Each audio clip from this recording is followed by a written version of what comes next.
Halo guys, balik lagi bersama saya, INFP Man. Di video ini saya mau sharing sedikit pertanyaan-pertanyaan yang suka keluar di pikiran saya atau seputar pengalaman hidup. So, welcome to Q&A INFP Man.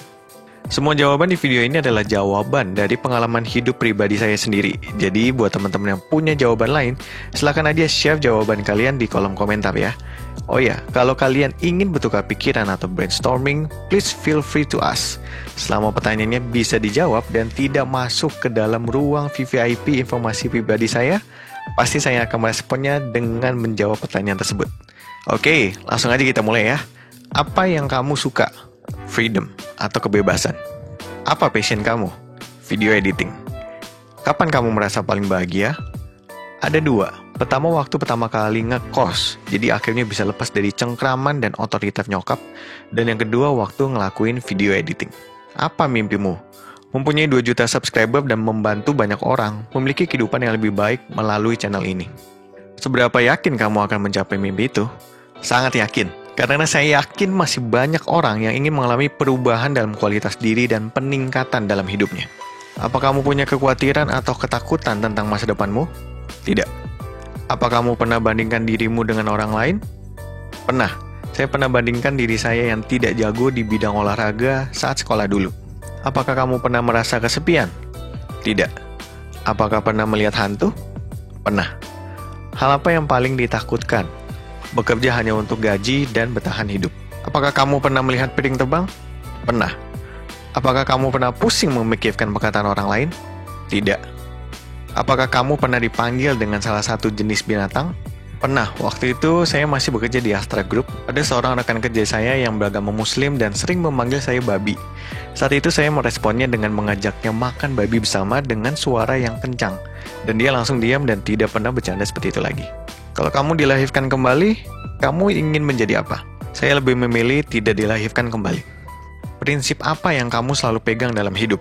Segala perkara dapat kutanggung di dalam Tuhan yang memberi kekuatan kepadaku. Forgive, but not forget. Integritas, kerja keras, dan independen. Memang ada kejadian dari forgive but not forget yang sampai saat ini kamu nggak bisa lupain.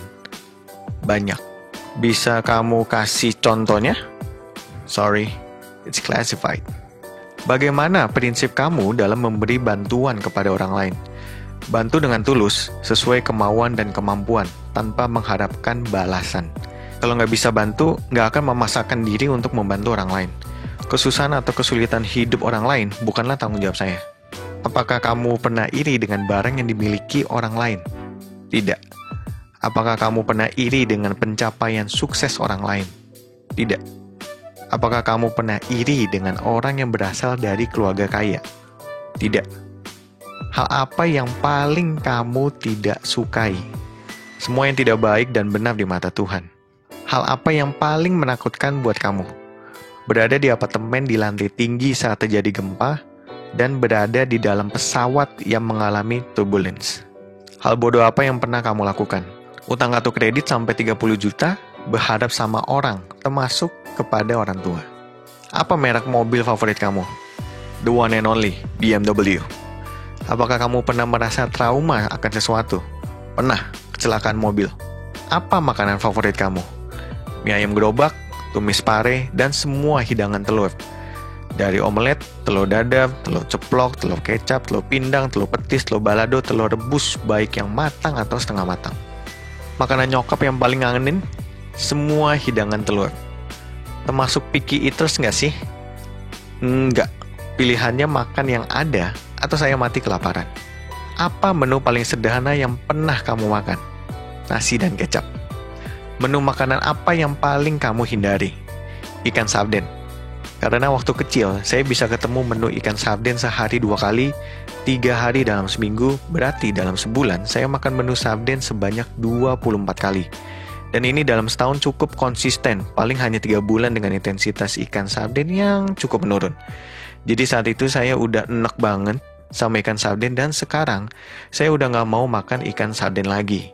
Saya pernah minta menu lain waktu itu, tapi nyokap meresponnya dengan berkata makan yang ada atau gak usah makan. Jadi kalau saya picky eaters saat itu, mungkin sekarang saya sudah di surga. Kamu suka bantuin nyokap masak gak sih? Nggak pernah. Tapi semua alat masak yang dipakai nyokap harus dicuci sama anaknya. Dan ini cukup menguras energi karena hasil masakannya tidak enak, tetapi alat masak yang harus dicuci sangat banyak.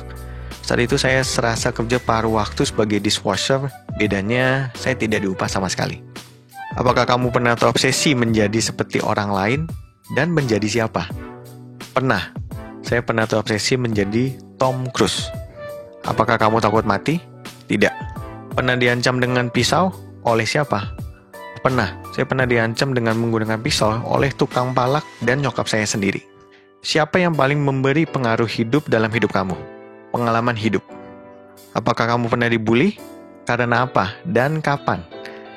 Pernah. Saya pernah dibully karena saya gendut dan itu terjadi waktu saya SD. Terus, apa respon kamu saat dibully? Biasa aja, karena memang gendut. Hadiah kenaikan kelas apa yang paling berkesan buat kamu? Tidak ada, karena naik kelas itu kewajiban, bukan prestasi. Kapan pertama kali kamu punya kendaraan sendiri? Waktu tahun kedua awal pertama saya kerja, setelah saya jadi pegawai tetap, saya langsung nyicil Satria FU 150. Waktu itu gaji saya cuma 2,5 juta per bulan, dan cicilan motor saya 2 juta per bulan. Kapan kamu punya game konsol sendiri? Waktu saya sudah bekerja, saat itu saya beli PS2 lengkap dengan TV-nya. Karena TV 3 buah di dalam rumah tidak boleh saya pakai. Itu pun saya bayar 100.000 per bulan untuk bayar listrik rumah. Mainnya pun dibatasi hanya hari Sabtu dan Minggu, dan jam mainnya juga tergantung mood nyokap. Jadi suka-suka nyokap lah. Jadi istilah home sweet home di pikiran saya waktu itu benar-benar hal yang mustahil. Bisa keluar dari rumah dan menjauh dari nyokap, itulah life goal saya saat itu. Thanks God keluarga ngalamin masalah keuangan sampai harus jual rumah. Jadi saya akhirnya ngekos. Sejak hari pertama ngekos, saya benar-benar baru merasakan Tuhan itu ada dan menjadi manusia seutuhnya. Apa prestasi kamu dalam hidup yang paling berkesan? Nyelamatin bokap waktu kena serangan jantung. Jadi waktu itu bokap kena serangan jantung di jalan tol, dan saya terpaksa harus menyetir mobil untuk keluar dari tol dan menuju rumah sakit terdekat. Dan kondisinya waktu itu saya tidak pernah belajar bawa mobil dan belum punya SIM A. Kalau kamu punya kekuatan bisa balik ke masa lalu, apa yang ingin dilakukan? Nggak ada, karena nggak mungkin.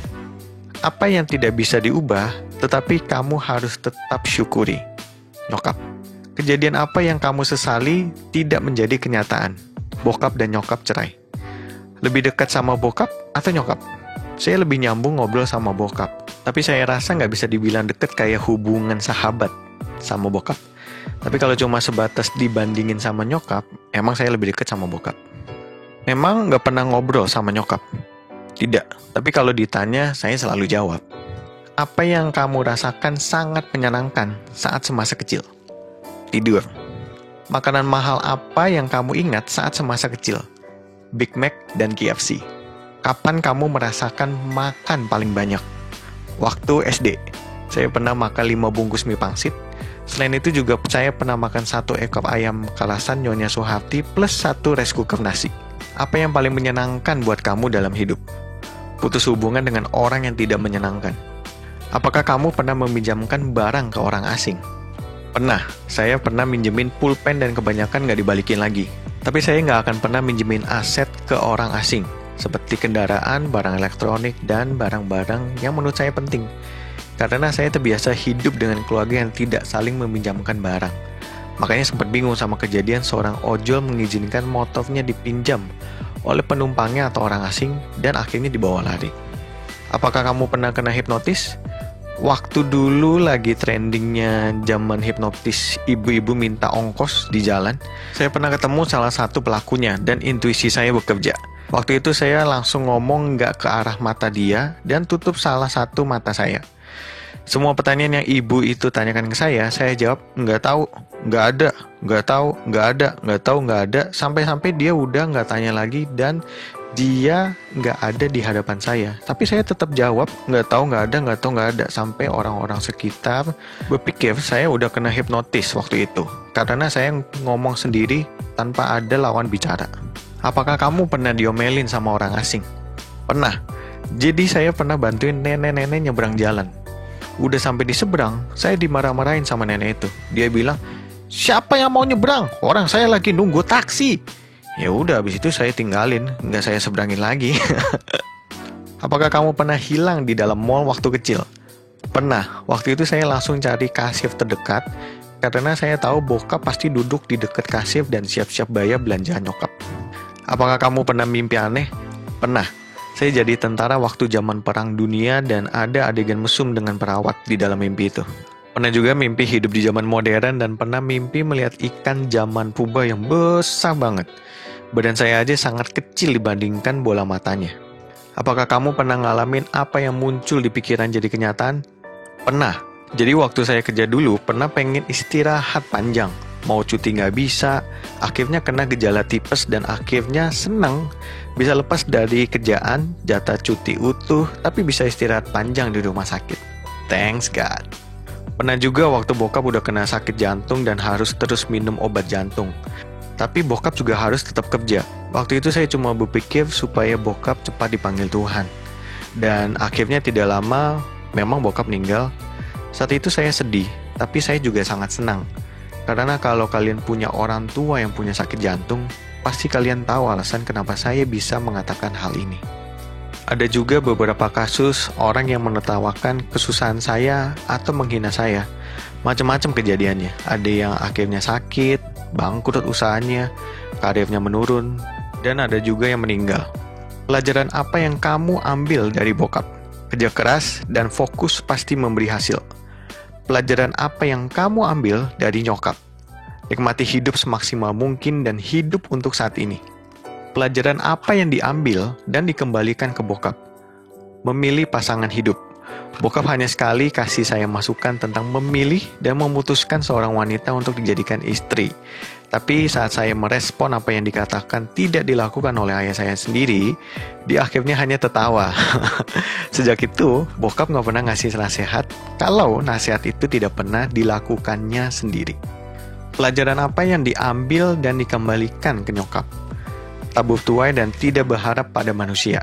Dulu saat saya masih kecil dan masih sangat trending konsol game seperti Sega, Super Nintendo, dan Xbox, saya sangat berharap dibelikan salah satu dari game konsol itu. Selama 5 tahun saya meminta dan selalu diberikan jawaban yang sama. Nyokap akan belikan saat saya ulang tahun. Tapi itu semua tidak pernah menjadi kenyataan. Saat itu saya sadar akan kesalahan saya, yaitu berharap pada manusia. Dan sejak SD, saya tidak pernah meminta apapun ke orang tua, apalagi ke nyokap saat ulang tahun. Karena saya terbiasa tidak merayakan pesta dan mendapat kado ulang tahun, jadi saat sekarang nyokap ulang tahun dan minta kado ke saya hanya mengingatkan kembali apa yang nyokap pernah lakukan ke saya saat saya kecil. Sejak saya merespon seperti itu, nyokap nggak pernah ungkit-ungkit kado lagi saat dirinya ulang tahun. Bedanya kalau nyokap menjanjikan sesuatu saat saya ulang tahun dulu, kalau saya tidak pernah menjanjikan sesuatu ke nyokap. Apa momen berkesan buat kamu waktu kecil? Nemenin bokap meeting direksi di Hilton, dan saya ditinggal makan sendirian di restoran buffet. Waktu itu sekitar umur 9 atau 10 tahun. Pertama kali makan sushi kebanyakan wasabi. Sampai saya nangis dan hidung melem gak karuan. Emang kamu gak takut ditinggal sendirian di restoran buffet? Enggak lah, orang ada waiter yang cakep yang siap membantu dan menemani. Maklum, dari kecil bakat genitnya udah tumbuh nih. Oh iya, ngomongin masalah takut. Saya jadi ingat waktu pertama kali masuk TK, kalau teman-teman satu kelas nangis karena takut gak mau pisah dari orang tua atau babysitternya, kalau saya malah sebaliknya, saya minta nyokap saya pulang ke rumah secepatnya. Saat saya TK pertama kali, saya sudah berpikir seperti ini. Kalau kalian semua punya nyokap kayak saya, pasti kalian semua akan sangat diam dan sangat menikmati waktu di luar rumah. Ting ting ting ting ting. Oke, balik lagi ngomongin bakat genit tadi ya. Emang kapan pertama kali kamu suka cewek? Waktu TK dan saya masih ingat namanya. Kapan kamu pertama kali pacaran? Waktu SD. Berapa reko waktu secepat kamu waktu pacaran? 8 jam. Terus berapa reko waktu kamu terlama untuk pacaran? Kayaknya 2 tahun. Berapa kali kamu pacaran? Many. Oke, udah dulu sampai di sini video untuk kali ini. Kalau teman-teman sedang bingung mencari solusi untuk masalah yang sedang teman-teman alami, silakan sampaikan pertanyaan di kolom komentar. saya akan mencoba membantu memberikan solusi buat teman-teman. Bukan sombong, tapi ini memang bakat alami INFP untuk membantu orang memberi solusi atas masalah hidupnya. Udah gak terhitung berapa banyak teman yang saya bantu untuk keluar dari masalah yang sedang dihadapinya. Dan kebetulan memang teman yang saya tolong kebanyakan wanita. Nah, dulu itu karena dari niat tolong, akhirnya bisa deket dan akhirnya bisa saling suka. Nah, buat kalian yang masih jomblo, ini salah satu kiat untuk bisa dapetin pasangan yang mungkin kalian idam-idamkan. Terima kasih sudah menonton video ini, dan buat kalian yang baru, pastikan subscribe dan aktifkan notifikasinya supaya selalu update konten asik buat hidup kalian makin asik. Sampai ketemu di video berikutnya, salam sukses dan sehat selalu. Thank you.